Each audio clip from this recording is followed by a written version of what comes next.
high হো দাদা আমাকে বধিবর বাবে হেন হও মই তোর ঋষি মুনি গণে হেন ওম স্বাহা মরণ যজ্ঞ হেনু কৰি চাইজন গতিকে সিহঁতক ক্ষমা কৰিব নোৱাৰি সিহঁতক হত্যা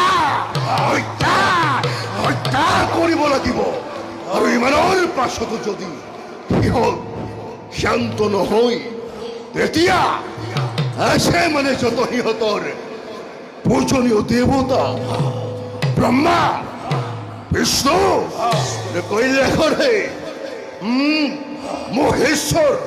মহেশ্বৰ তিনিওকে ধৰি আনি সিহঁতৰ মুণ্ডময় কৰিম ছেদন